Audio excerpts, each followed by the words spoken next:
Hi, Diana. Hi. Nice to meet you. Nice to meet you too. Hi, Brenda. Hi. Nice to meet you. Come through.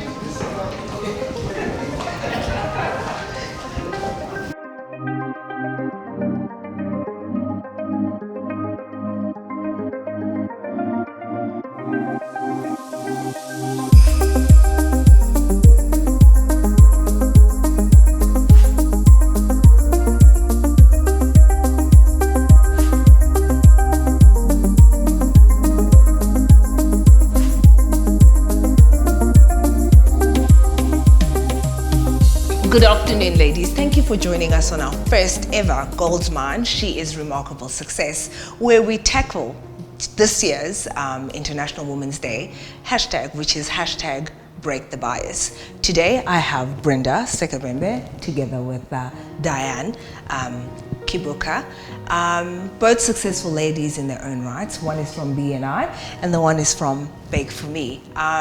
Listen to us and take some few points of how you can actually move forward in the future. We hope you're going to enjoy this session. Today, I'd like to start off with the easiest question out of all of them. What is your fondest memory of Women's Day? So my fondest memory is from this year because my 6-year-old made me a crown. And so this year, 8th March, I wore my crown and I felt really like, a remarkable woman because I'd been recognized, at home. And that was my memorable Women's Day. Always starts at home. Yes, always starts at home. My fondest memory was, I think, 2 years back. I attended an event that hosted Caroline Motoko. I think she's a Kenyan motivational speaker. So I just remember one particular lesson that I picked from her talk, that you should do the things as women. We should concentrate on doing the things that are most important to us, and we'll be remembered 15 years, from now. So I like that, and since then I think I've tried to concentrate on these things that are going to, last, taking the decisions that are going to impact people much longer than simple things like doing dishes in my house. Yeah. We know that women have done great things. They've been innovators. They have been in the forefront of driving change, right? There's nothing that they can take, that away from them. However, this year's theme, with International Women's Day is breaking the bias. How do you think society has actually gone ahead to actually lead us into that place where we actually are really breaking the bias? What have you seen that makes you think that we might be there and we might be able to take it forward and deliver a future for ladies that allows them to thrive fully without any inhibitors? So I will focus on the family mainly, because I come from a family of 5 ladies and 1 boy. And one thing that I have seen society has done in the family space is create opportunities for the girl child and allow the girl child in the family to thrive and to dream and to explore. One critical thing is a lot of resources. Most families will now allocate the same resources for the boy child and the girl child to be able to enable them excel in the spaces that they want to excel. But living in Uganda, really we are lucky because I think we have seen that in the political space, they've opened up a space for women to lead. We have representation in parliament.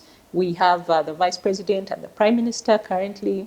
And I think for me, these women in these seats just shows me that there is no space that a woman in Uganda cannot seek to excel and seek to enter.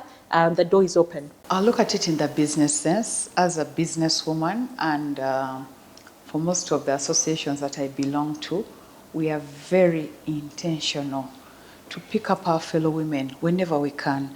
For example, if I'm seated at a panel, an interview panel, and I have a man and a woman, both of them are good. Yes. I would intentionally pick on the lady to give her that particular opportunity because the girl child has been trodden on for so long. So as business leaders, business owners, well, at least we could try to balance the boat. If you're going to have 5 men in a department, then have 5 women in the same department, Yeah. as opposed to giving men more opportunities. So the intentionality for me is what I feel is going to help the women much more. And of course, as you lift up a woman, she'll go ahead to lift another woman. And the ripple effect will obviously be good for all of us. I love that you guys, are tackling, bringing up the girl child at home and obviously being able to be transparent in spaces where women and men actually work to show that they also give back in the same way in terms of how they actually deliver. I've heard what you said, but do you think that actually there is a better way to actually really, really break the bias? So by that I mean, do we as women stand up and start our own Ivy League that is like a space concentrated by boys, where we really showcase that we can actually do these things, that we can actually hold, women organizations that actually deliver to what we're saying? Because sometimes I think in the boardroom it's a bit hidden, I will have Brenda post her in the newspaper and say she's heading this organization, and then she sits in the boardroom and she's just a paper pusher. What are the small things that we can really, really make sure that we enable us to really, really break the bias? For the boardroom issue, for example, Yeah. I have attended, I also belong to BNI, and I'm glad that in there we network so much. You get to meet so many people doing different businesses. I was honored to attend a training by one of our members about good corporate governance. And in there, I was also happy that I think we had about 20 women and maybe 2 men, meaning the women are getting out to learn. Once you stop learning, it's said that you can die. So to learn, how can I be better in a boardroom? Okay? So the more we train, the more we seek to be educated on how to be better leaders, how we can have our voices heard. I think it's good for women, and we should be encouraging most women out there to go out and learn. How can they be better? I know it's not a competition, but again, our voices have to be heard. Yeah. So we need to work towards at least being at the same level as men. Yeah. So for me, I would really encourage women to learn, to go out and learn how they can be better leaders, how they can be heard in the boardroom. And we should be good. I think one real issue that women can focus on is actually speaking out and calling out those stereotypes, okay? One stereotype I've had in the business sense is that once you employ a young woman, she's definitely going to get married, or she's going to have children, and then those will be months and years of maternity issues, and you'll not be able to get value out of her. And one thing that I can vouch for mothers, for young women in the workplace, is they have big dreams and they remain committed to the task. But how can we address that stereotype? As business owners, as decision makers in government and in the public space, we can begin to realize the fact that a young mother needs a space and time to nurture her child. So how can we create those spaces? One, how can we make sure that everybody actually takes the leave, the mandatory leave that is given to young mothers? And then how do we ensure that as she comes back into the workplace, that transition is effortless, that transition is smooth enough to allow her to leave her baby secure, but also come with and bring her whole mind into the office? Another stereotype is that some jobs are for men and some jobs are for women. And you find this a lot in the science space or in the engineering space. And again, once we call out that stereotype, the question is, how do we mentor women and girls to take up those places where we have traditionally said this space is for a man? And so for me, it would be what we can actively and individually do in the spaces that we are in, call out those stereotypes and put them on the table and actually address the issues around them, so that you can create a space where once you've unpacked it, you've dealt with it. I love the point you've just made about actually mentoring, and making sure that you guide upwards. I mean, how have you done that, in your, personal capacity? Or what lessons have you learned in seeing that mentoring actually is going to get us to a place where we #break the bias? I'm part of a team of women who mentor girls and women in a program called Project Girls for Girls. And the focus in that program is women serving in the public space. So it's around public leadership. And so we've been able to impact over 2,300 women in Uganda, and we have over 350 trained mentors who are going out into their workplaces and sharing some of the skills with other people. Personally, one thing I'm very intentional about is that the women around me must all be able to thrive. What does that mean? Even in my home, with my house team, there must be a bigger picture. And so I make sure that I pay for their training, I pay for their skilling, so that by the time they leave my home, they're actually able to go into gainful employment and not go and take up a job as a housekeeper in another house. And then in the workplaces that I work in, something Brenda really pointed out is learning. For everybody, there's a gap. Once we work towards bridging that knowledge gap, that experience gap, we are able to show up stronger and show up better. So I make sure that the women I work with, the question is how much, what do you need to do to feel, to rise up and to be able to do that job efficiently, or to be able to stretch yourself and grow. And that's what I'm doing in my private life outside of the mainstream. Yes, it's awesome that you actually take the time to actually walk the journey with the person. Yeah, you I know? love that. And also not to be segregative, because this shouldn't only be for women who are educated. And sometimes these people in our homes are actually, maybe educated to a certain level, I would say probably primary or early secondary, but they're still women. They have dreams. They have a future ahead of them. So in doing that, you're making them better. And they will also make someone else better, because you intentionally chose to make sure their life doesn't stop at being a house help forever. So I really like that, and yes, I support that 100%, and I am also happily doing the same. I've actually promoted someone who was working as my domestic worker into the business, and she's very, very happy. So we should, sometimes it's really small things that will end up making the bigger change. We see you today on the 15th of March, 2022, and I walk into Brenda or Diana and I'm thinking, I'm striving for that. But sometimes there's a certain little, thing that just doesn't click because we don't know the journey. So you didn't just wake up and become successful, just because, I probably come out of university and I have my honors, I think I know more than you. Meanwhile, there are certain lessons that you've walked through. So what has been the journey of success to you? What are the disciplines? What are you reading? What are you feeding your mind? What is your circle like? What are the things that you actually draw from? What is the center of your life that has actually led you into the position that you are actually in today? Well, my journey has been a long one, and I think I'm still walking the journey. It's been quite a number of years since I left school.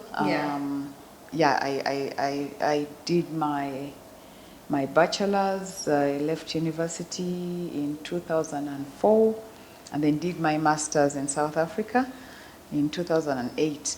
And it's after that I went into full-time business. It's so many things that make us who we are. Our experiences, and whoever is listening to us, just know that even if you're going through a dive, like a bad experience, it will make you who you are. The resilience for you to pick yourself up, pick the broken pieces, and continue soldiering on will make you who you are. And also the people that we meet on our journey. Some remain with us, some of them come and go, but your social capital is so important.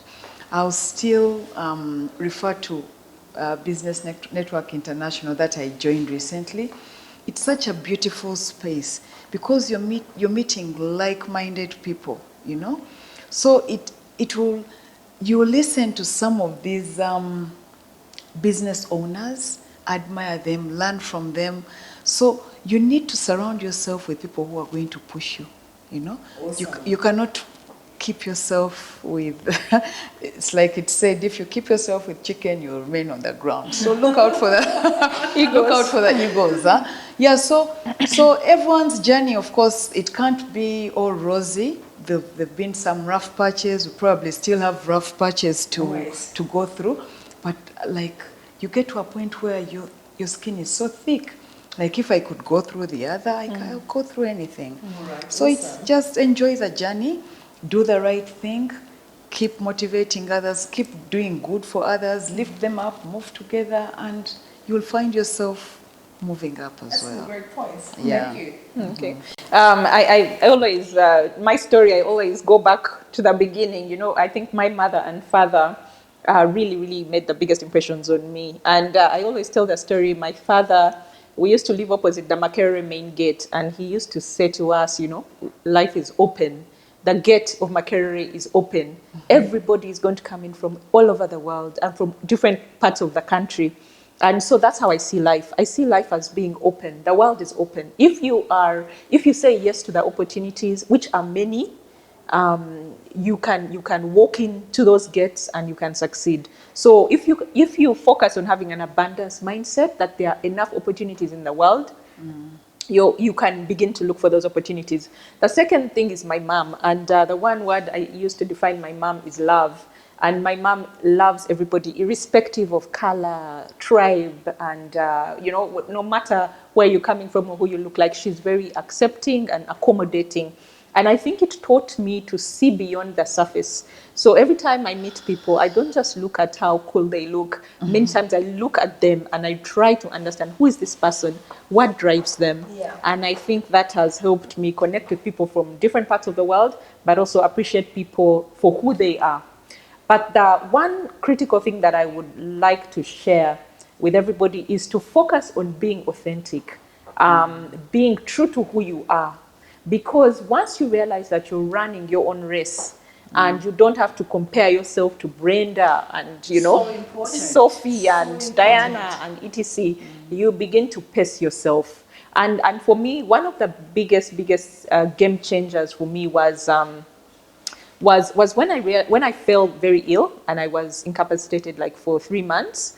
I realized at that point that my journey is my journey. I can't, you know, I had to get up that sick bed and begin life again. But in that pause, life went on. I couldn't do anything, and it was out of my control. So just to pick up on what Brenda has said, that even when you're in the valley, even when life doesn't seem to be giving you roses and is offering you lemons, it's to understand that if you can be true to who you are, if you can focus on those things that are important to you, if you can continue to learn something Brenda said, I think those will change. But for me, my personal journey, really the strength that to be able to do the things I've done, to venture into the spaces I've ventured into, to try new things, has been because I've always felt the safety and security of my parents being able to encourage me, to let me fail,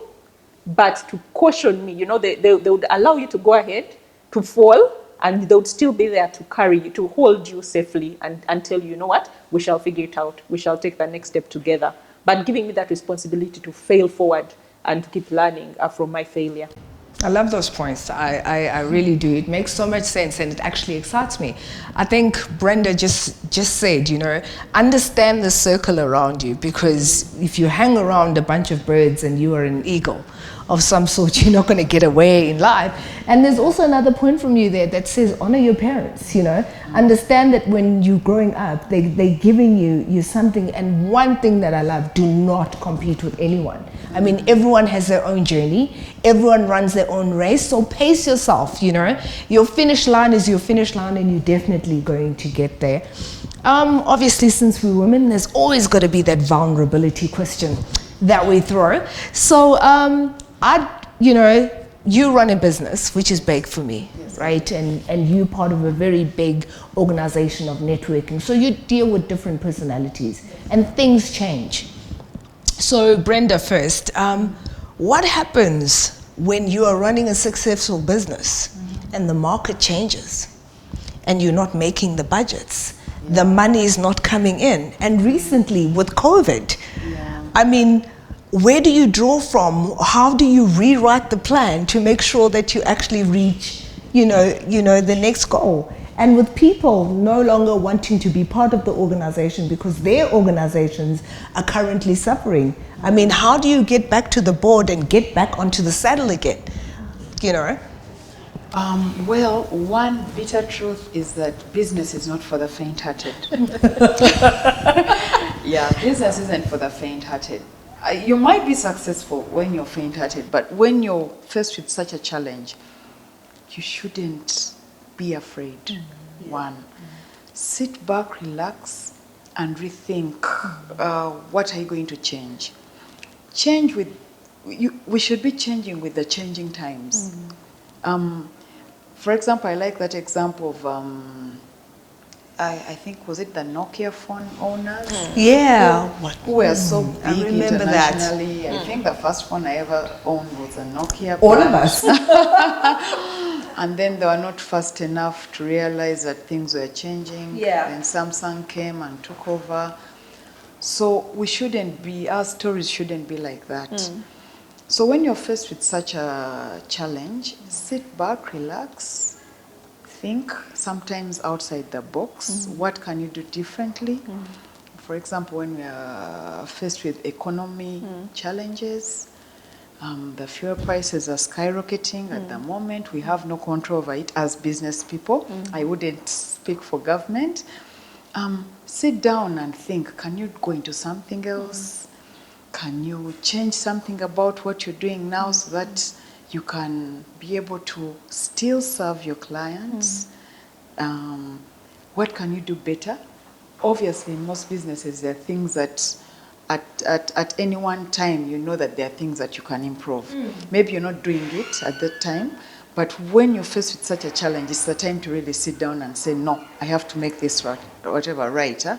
So it's a challenging time, definitely, but the thick skin will help you. I think I'll use two words, vision and values. For every business, you must have a clear vision. And I'm just imagining a mountaintop. The vision, you can see the mountaintop, but the route up the mountaintop may be, you may reach a point and there are rocks which are fallen, so you navigate, you go back, you find a way. Just keep going up. Keep the vision clear. Business Network International is a global organization, and I run the Uganda franchise. Yeah. And what that means is that when the lockdown or COVID spread across the world, I could see it coming before most people, because starting from China, the lockdowns were being announced and we were on weekly calls, and then at some point we were on daily calls. And by the time I had to make decisions for Uganda, I could see the impact that had happened in other countries, but the vision remained clear. How do I ensure that the business owners in Uganda stay together, continue doing business? And so, because that was clear, I said, how do I organize myself first as the leader to show up and be brave, not Thick skin. and then for that I really relied on our values. And in BNI, for example, we have a value about building relationships, okay? And that transcends any tough time.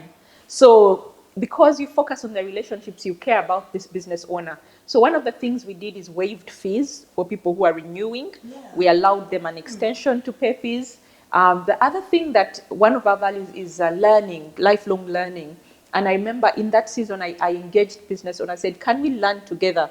And so we started having weekly webinars. We talked about finance and legal and insurance and health, and those conversations just helped people to focus on what can I control in this season. And so for any business owner, your vision must be very clear, because nobody can give you that. And in the tough times, you must be able to stay with your eye on the vision and navigate the route.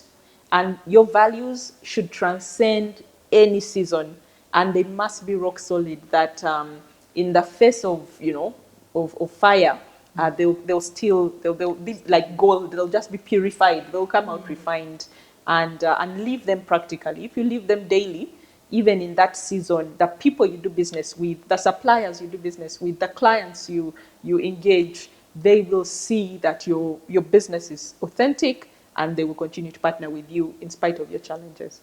Yeah. All right. No, thank you very much. I think it makes sense, and it allows you to just want to strive even more.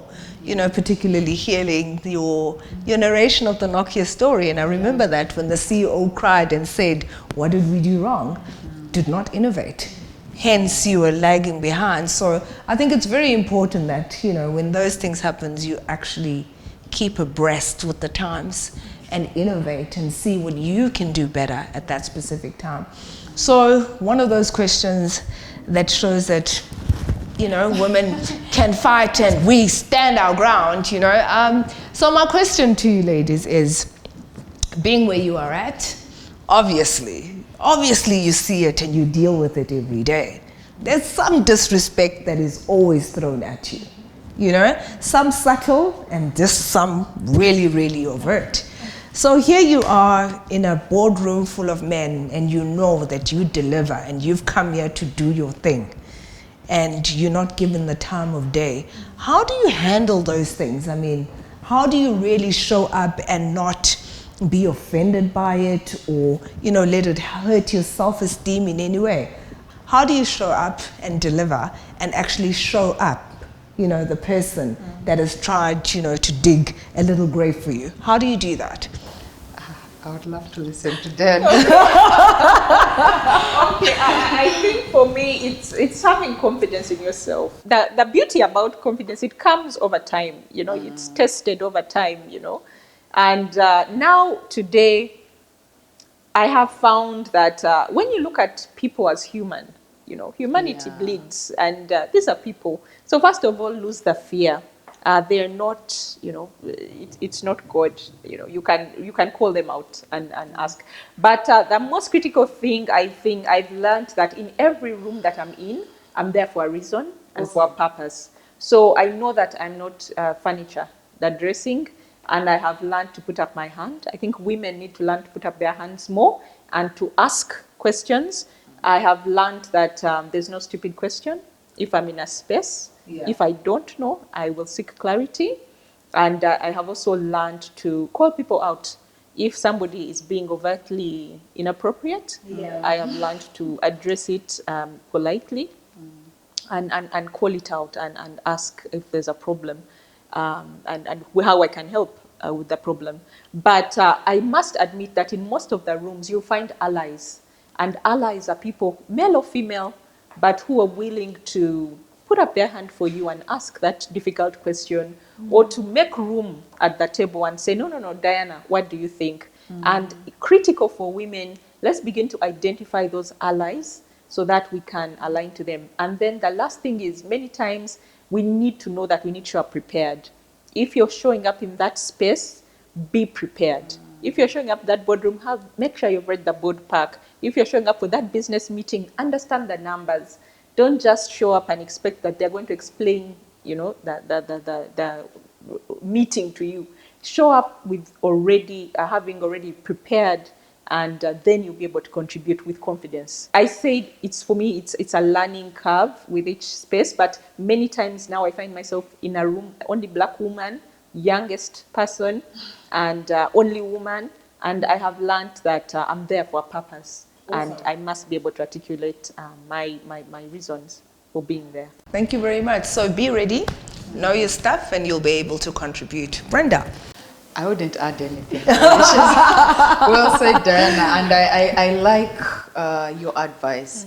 Be prepared. Because as women, sometimes we might blame it on our agenda, because I'm a woman, the men are turning me into a stepping stone. But are you prepared? Be honest with yourself. So sometimes we let ourselves down. It's because I've grown up being taught that, women, we are the inferior ones, and, so it sticks in my mind. But fight that. Go read your stuff, understand it. And then there shouldn't be a reason why the men shouldn't let you shine as well. So I really love your piece of advice. Yeah, I'm also learning today. Yeah. Awesome. And But I think Brenda is just playing down herself. I think one thing I've learned from Brenda is once you prove yourself, once your work speaks for itself, Yeah. you almost sort of get a stamp of approval. Yeah. When Brenda speaks, people listen. They're like, stop, Brenda is speaking. So I think I've learned that when your business speaks for itself, when your mark speaks for itself, Beck for me, mark of excellence, then very, very reputable. Then people already are saying to themselves, what, let me just get ready to take down the notes, and listen. Yeah. So that's one thing I've learned from watching you. you're right, she's downplaying herself. I heard Brenda speaking once, right? And I was sitting in a corner, obviously hadn't been introduced to her yet. And I loved the way she actually tackled, the baking business. Brenda was talking about how people, all of a sudden, on the 1st of December, they're running to buy all the ingredients. She says you should be ready by September because you know that is actually your peak period, I thought that was awesome. I mean, it also, I always remember it, now that I saw you today, now that I've seen you today, I'm like, I remember that about her, which is awesome. Just always be prepared, understand your market and organize so that you, when the time hits for you to actually perform, you are actually ready. So the last and final question, ladies, my favorite one. You are here now, you've done so well, you've overcome, even built some thick skin. So you've overcome. So what would you actually say to your 16-year-old self today? With all the lessons that you've learned, what would you say, knowing what you know now, right? What would you have said to yourself when you were a 16-year-old girl? I think I would have told myself, work hard, do whatever it takes, and be patient. The best is yet to come. So people the ladies, for example, tend to get so afraid. I once talked to a lady who told me she got married to this man because she needed accommodation. And now she's so successful. Imagine my life. Yes. She's so, oh my, I never forget that statement. And she was being very honest. Yes. And now she's so successful. She's not married to him anymore, unfortunately, but she is so successful. Yes. But that's the reason she did it. So patience, perseverance, the best is yet to come. Do the right thing and keep at it. So that's what I would have told myself then. Yeah. I'm still laughing at that story. So I would have told her that the dots connect, that here, be present in today, because today's choices, today's decisions will all culminate, where I am today is as a result of the decisions I made throughout, the past. And so I would tell her to just be aware that the dots do connect and to be present and to in this moment, make the most of the moment and really, really wait and then walk into the next moment. Because sometimes I think we're always like, when I get that, when I grow rich, when I get a phone, when I marry, when I have my first baby, this and that and that. But today, what can I do today? So you live in the present. Live in the present, because it will connect to the next, to tomorrow and to tomorrow. Yeah. And for the younger people, decision making is so hard. It's so hard. But if you're making decisions out of desperation, accommodation, just check. And again, I go back to counsel. Find friends, find people who can speak into your life, who you can consult with when you're making decisions, before making that decision out of desperation. Yes. Thank you very much, ladies. It was awesome sitting with you guys and chatting through, your journey. It's actually very inspiring. And for you out there, understand that your journey is your journey. You don't have to compete. Keep the right circle and always strive, to be a better you. Thank you very much for joining us on the She's Remarkable Success panel. Hope we'll see you soon. Enjoy your day.